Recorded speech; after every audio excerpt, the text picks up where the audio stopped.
Hello friends, हमें उम्मीद है कि आप अच्छे होंगे। ठीक है, पीछे क्लास में हमने सदिश और अदिश के बारे में पढ़ा था। किसके बारे में पढ़ा था?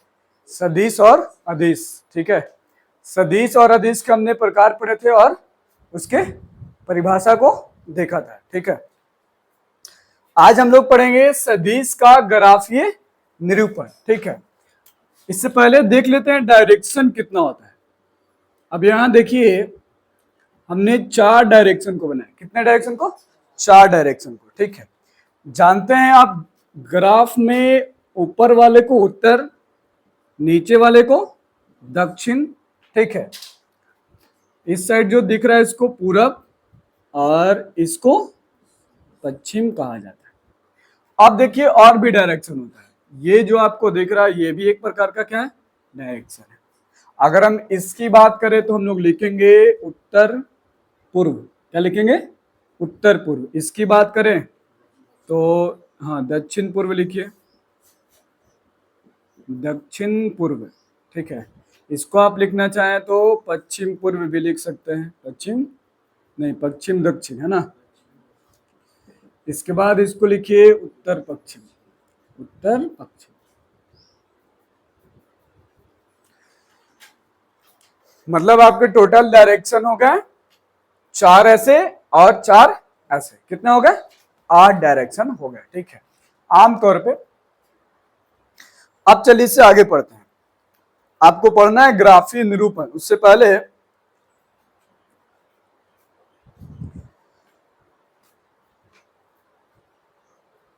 लिखते भी चलो।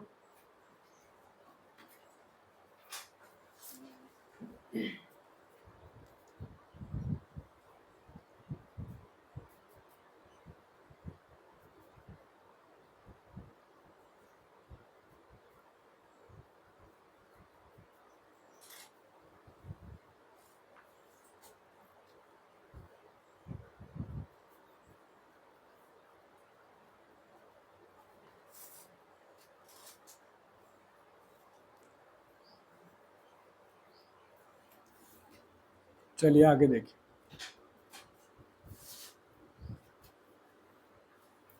अब बोलिएगा सर इसका उपयोग बहुत जगह नहीं होता है। सही में नहीं होता है। ऐसा इसलिए कि आपको जितनी राशियां हैं, अभी तक आपको जितनी राशियां पढ़नी है, सबसे पहले राशियों की कुछ राशियां आपको पढ़नी कितनी है?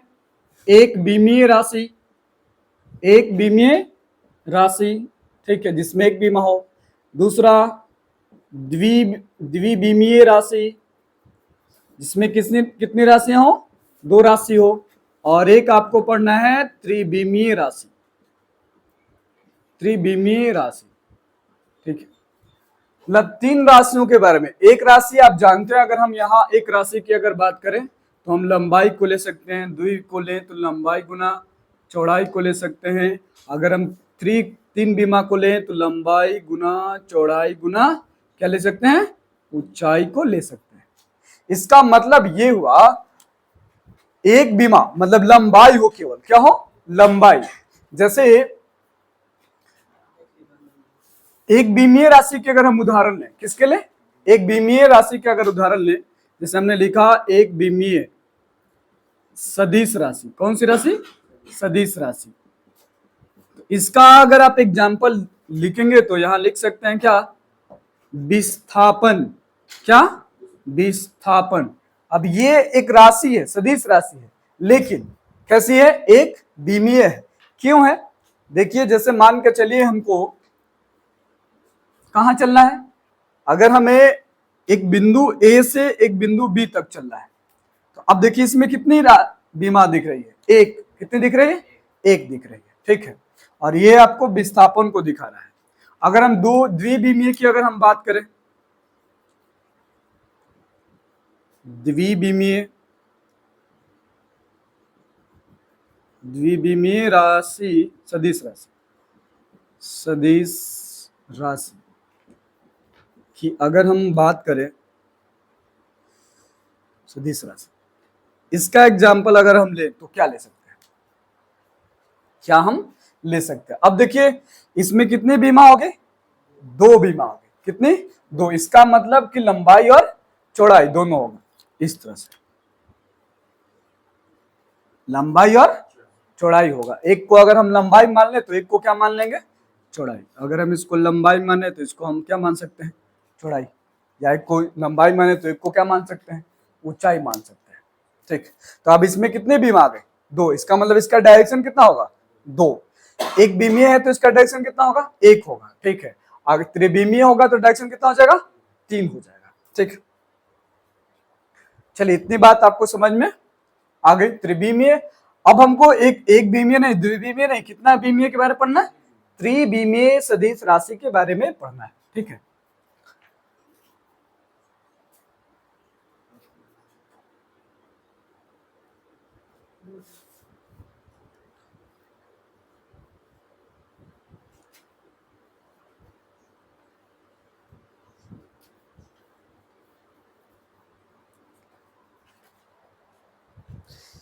चलिए हम त्रिबीमियों को देखते हैं। ठीक है, त्रिबीमीय सदिश राशि, क्योंकि इसी के बारे में आपको आगे क्लास में पढ़ना है, इस क्लास में पढ़ना है। अब त्रिबीमा मतलब तीन बीमाएं होंगी, एक एक्स में, एक वाई में और एक जेड। एक एक्स हो गया, एक वाई हो गया और एक क्या हो गया, जेड हो गया। एक्स में एकांक सदिश को हम लोग आई से सूचित करते हैं, किससे, आई से। जबकि वाई में एकांक सदिश को किससे, जे से। और जेड में एकांक सदिश को किसमें, के से सूचित करते हैं। अर्थात कोई अगर राशि है मेरे पास, ठीक, कोई अगर मेरे पास राशि है, ए मान के चलिए कोई एक सदिश राशि है। क्या है, एक सदिश राशि है। ठीक है, एक क्या है, कोई एक सदिश राशि है और ये त्रिबीमीय है। किसमें है, त्रिबीमीय है। ठीक, तब इसकी स्थिति क्या होगी, तब इसकी स्थिति क्या होगी। ठीक, ए का स्थिति सदिश, ए का स्थिति सदिश। ठीक, देखिए समझिएगा बात को। यहां हमने लिखा ए, क्या लिखा, ए। अब ये तो हमने दिखा दिया एक्स वाई जेड। अब यहां देखिए, मान के चलिए यहां एक बिंदु है ए, क्या है, एक बिंदु है ए जो एक्स वाई और जेड तल में मौजूद है। क्या है, एक्स में मौजूद है, वाई में भी मौजूद है और जेड में भी क्या है, मौजूद है। इसका मतलब इसका निर्देशांक हो गया एक्स वाई और जेड। इस बिंदु का निर्देशांक कितना हो गया, एक्स वाई और जेड। अब इस बिंदु को अगर हम एक मिला दें तो ये जो हमारा आर मिला, क्या मिला, यहां जो हमें आर दिख रहा है, यहां से यहां मूल बिंदु से इस बिंदु को मूल बिंदु ओ से सूचित करते हैं। ठीक है, मूल बिंदु। अगर हम मूल बिंदु से ए बिंदु तक जाते हैं तो हमें एक सदिश मिलेगा और इस आर को क्या कहेंगे, एक स्थिति सदिश कहेंगे। क्या कहेंगे, स्थिति सदिश। ठीक है, इस स्थिति सदिश को हम लोग दर्शाएंगे कैसे, बताएंगे कैसे। ठीक, चलिए देखिए, ए को अगर हमको बताना है या आर को बताना है कि आर एक सदिश राशि है, ठीक है, तब क्या लिखेंगे, लिखना है एक्स आई प्लस वाई जे प्लस जेड के। ये आपको क्या दिखा रहा है, स्थिति सदिश को दिखा रहा है। किसको दिखा रहा है, स्थिति सदिश को दिखा रहा है, एक्स वाई और जेड। ठीक है, समझ में आ रही बात। चलिए आगे देखते हैं। अब मान लीजिए हमें इसका मान निकालना है। क्या निकालना है, मान निकालना है। अब इसको परिभाषित भी कर सकते हैं। अगर सदिश को, ये सदिश स्थिति सदिश को अगर परिभाषित करना है तो आप क्या कर सकते हैं, परिभाषित कर सकते हैं। क्या कर सकते हैं, देखिए अगर आप लिखना चाहें स्थिति सदिश को तो आप लिख सकते हैं। ये क्या है, एक निर्देशांक बिंदु है और एक निर्देशांक तंत्र में है। ठीक है, तो लिखेंगे निर्देश तंत्र में, निर्देश तंत्र में किसी बिंदु, निर्देश तंत्र में किसी बिंदु की, अब यहां इसकी क्या दिखाई दे रही है, स्थिति को, स्थिति को व्यक्त करने वाली सदिश को क्या बोलते हैं, स्थिति सदिश कहते हैं।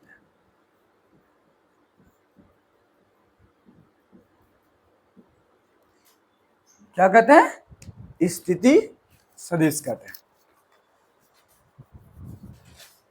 चलिए एक बार इसको स्क्रीनशॉट ले लीजिए या देख लीजिए।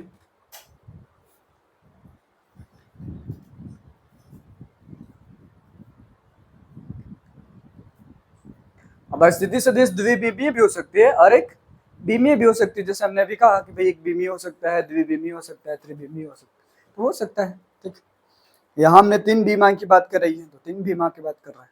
ठीक, जब हम 4 बीमा की बात करेंगे, नहीं 4 तो नहीं 3, सॉरी।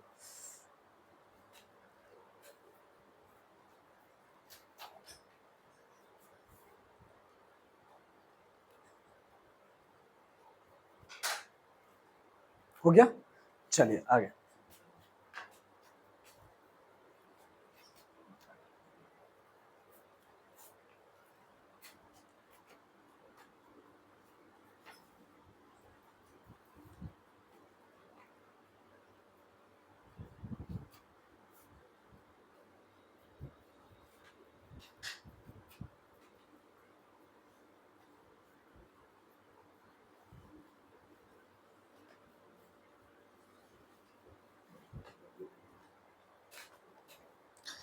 चलिए इधर ध्यान दीजिए, देखिए क्या कर रहा है। ठीक है, अब मान के चलिए इसका अगर हमको मान निकालना है या बताना है, ठीक है, तो स्थिति सदिश को हमने कहा था, बताया था कि सदिश को हम लोग कैसे दर्शाते हैं, इस तरह से दिखाते हैं, एक एरो से दिखाते हैं, जिसमें एक जो आपको दिख रहा है इसको कहते हैं पुच्छ और इसको क्या कहते हैं, शीर्ष। क्या कहते हैं, शीर्ष। अब यहाँ कोई ए सदिश है तो हम लोग ऐसे दर्शाएंगे कि भाई कोई ए है, उसका सदिश को इस तरह से एरो लगाकर हम लोग दिखाते हैं, जिसमें एक पुच्छ होता है और एक क्या होता है, शीर्ष होता है। ठीक, अब इसका मापांक निकालना है, मतलब मान निकालना है। क्या निकालना है, मान। ठीक है, स्थिति सदिश में आपने देखा कोई बिंदु है, ई है या ए है, एक्स वाई और जेड, एक्स वाई और जेड। चलिए इसकी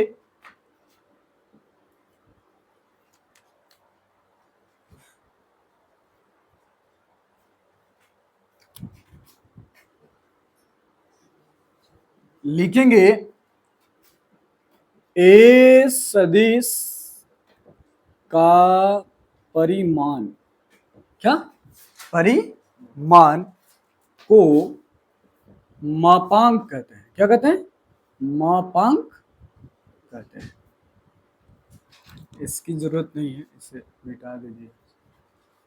क्या कहते हैं, मापांक कहते हैं। ठीक, अब इसको दर्शाते कैसे हैं, ए का अगर हमें मान निकालना है, क्या निकालना है, ए का मापांक निकालना है, ए का मापांक, तब हम लिखेंगे ए का मोड। इसको हम लोग क्या बोलते हैं, मोड। क्या बोलते हैं, मोड, ए का मोड। ठीक है, या ए का मापांक भी कर सकते हैं। अगर हमको डायरेक्शन दिखाना है दिशा के साथ, दिशा एन के साथ, दिशा एन के साथ ए का मापांक, दिशा एन, यहाँ टॉर्क दिखाया गया, एकांक सदिश को दिखाया के साथ ए का मापांक इक्वल टू मोड होगा, और यहाँ एकांक सदिश, यहाँ कोई एन मतलब कोई भी हो सकता है। ठीक है, आई भी हो सकता है, जे भी हो सकता है और के भी हो सकता है। यहाँ एन लिख लीजिए अगर लिखना चाहे तो, जहां एन जो है वो क्या क्या हो सकता है, एन बराबर हो सकता है, आई हो सकता है, जे भी हो सकता है और के भी हो सकता है। ठीक, मतलब वो आई डायरेक्शन में भी जा सकता है, वाई डायरेक्शन में भी जा सकता है, जेड डायरेक्शन में भी जा सकता है। ठीक,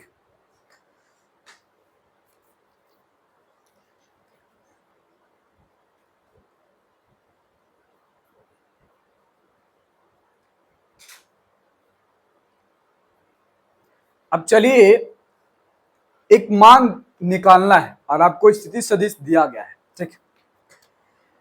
यदि एक क्वेश्चन लेते हैं, यदि ए का स्थिति सदिश, ए का स्थिति सदिश इक्वल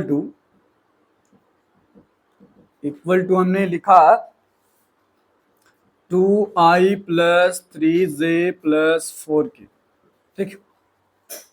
अब हम इसका मान निकालना है। क्या निकालना है?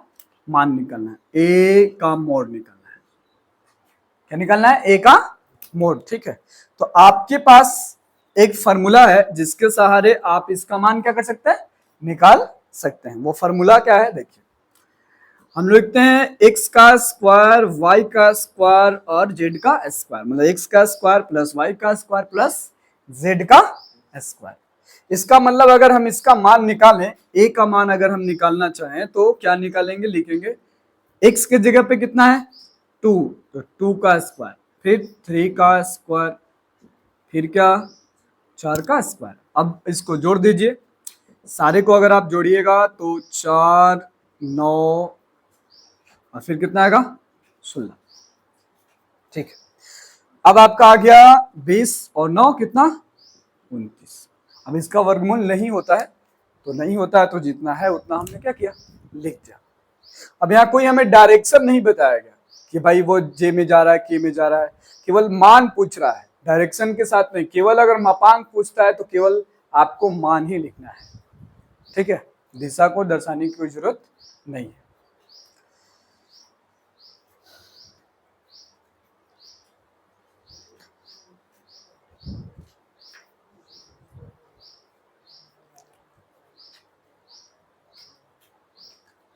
चलिए, इतनी बात समझ में आई? आगे देखिए, एक और है स्थिति सदिश। हो गया, आपने देख लिया, स्थिति सदिश का मान भी निकालना सीख गया। एक और सदिश है जिसका नाम है विस्थापन सदिश। क्या है? विस्थापन सदिश। देखिए विस्थापन सदिश क्या है।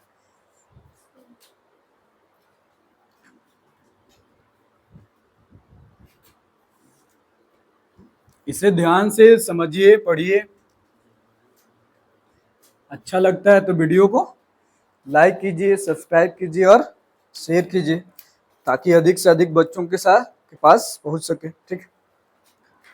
विस्थापन सदिश, अभी हमने पढ़ा स्थिति सदिश, अब हम क्या पढ़ रहे हैं?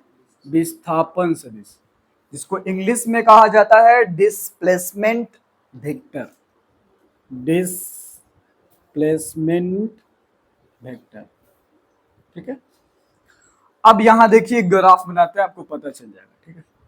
सही सही समझने भी आपको आ जाएगा।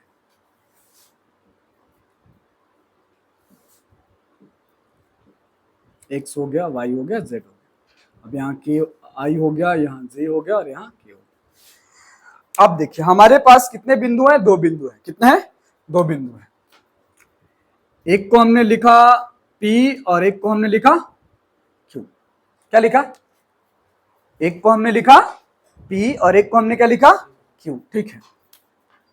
यहां से अगर हम दूरी को मापते हैं, यहां से यहां, ठीक है, तो एक हमें सदिश मिलेगा R1 का लीजिए, और एक हमें सदिश स्थिति सदिश क्या मिलेगा? R2। ये हो गया बिंदु P के लिए और ये हो गया बिंदु Q के लिए। P और Q है तो Q के लिए है, ठीक। अब हमें निकालना है डिस्प्लेसमेंट। तो डिस्प्लेसमेंट मतलब क्या होता है? शॉर्ट दूरी। क्या होता है? 2 बिंदुओं के बीच शॉर्ट दूरी। अर्थात अब हमको निकालना है यहां से यहां की दूरी, जिसको हम लोग क्या बोलेंगे? डेल आर। क्या बोलेंगे? ठीक। अगर हम इनका स्थिति को लिखना चाहें तो इसको लिखिए x1, y1 और फिर क्या? z1। इसको आप क्या लिख सकते हैं? x2, y2 और z2।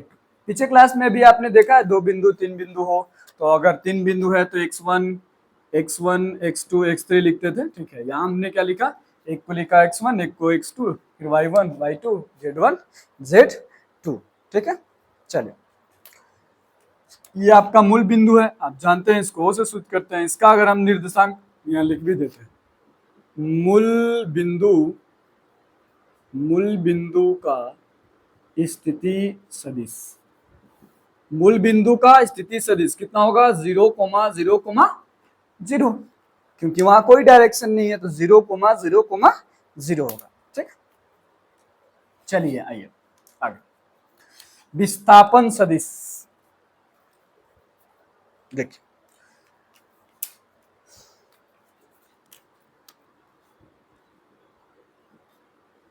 यहां जो आपको डेल आर दिख रहा है इसको क्या कहेंगे? विस्थापन सदिश। सबसे पहले हम लोग लिखते हैं पहले सदिश को, R1 को लिखते हैं।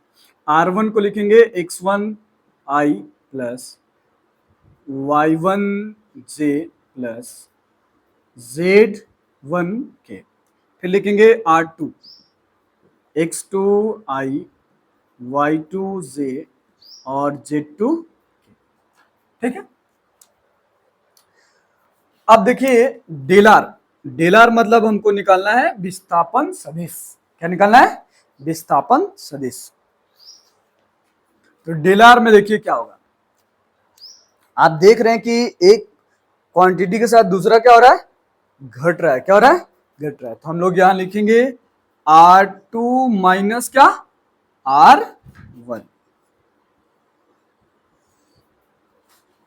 R2 minus R1।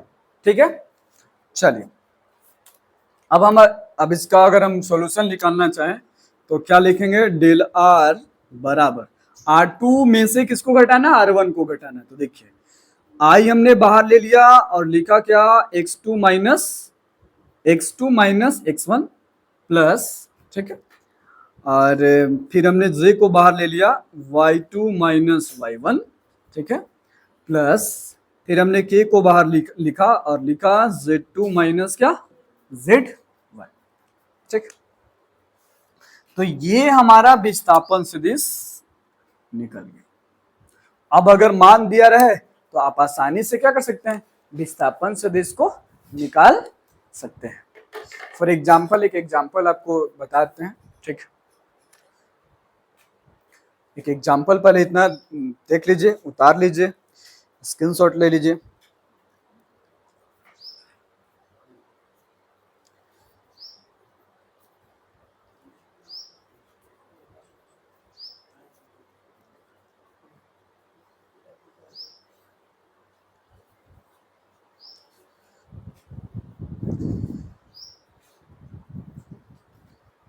समझ में आ रहा है? ठीक,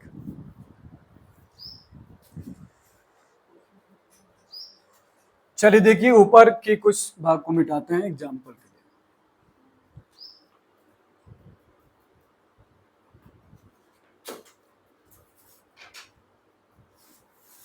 अब मान लिए P का मान दिया है। ठीक है, P का मान दिया है, यहाँ P का मान 4, 5, 6 दिया हुआ है और इसका मान 3, 2 और 2 दिया है। ठीक है, तो अगर हम P का स्थिति सदिश लिखना चाहें तो R1 लिखेंगे, क्या लिखेंगे? 4 i प्लस 5 j प्लस 6 के, और फिर R2 को क्या लिखेंगे?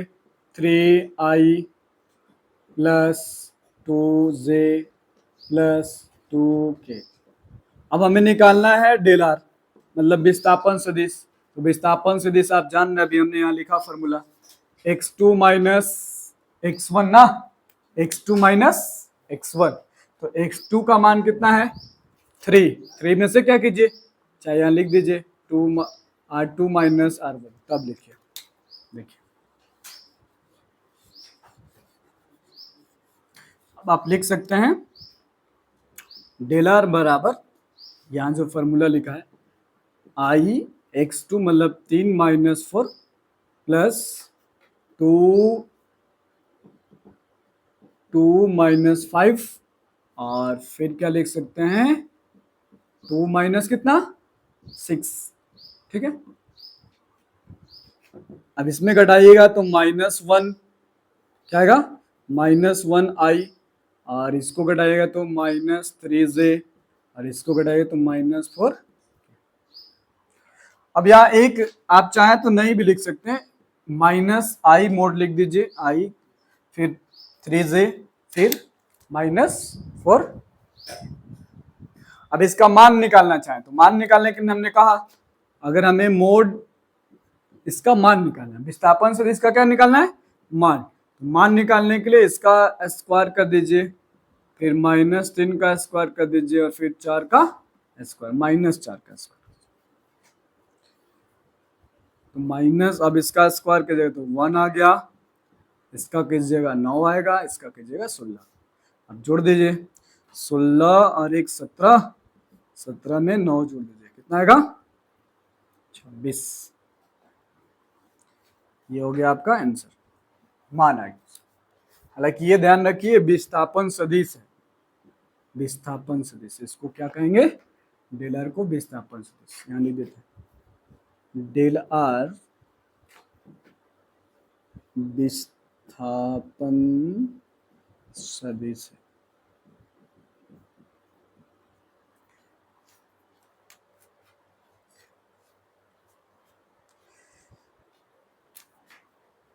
तो आज का क्लास इतना ही, ठीक है। अगर आपको वीडियो अच्छा लगता है तो सब्सक्राइब जरूर कीजिए, लाइक कीजिए और शेयर भी कीजिए, ठीक है। इसके बाद हम लोग सदिश का गुणा मतलब गुणन, जोड़, ठीक है, और भी जो हैं उसके बारे में हम लोग नेक्स्ट क्लास में मिलेंगे, ठीक है। Okay, bye.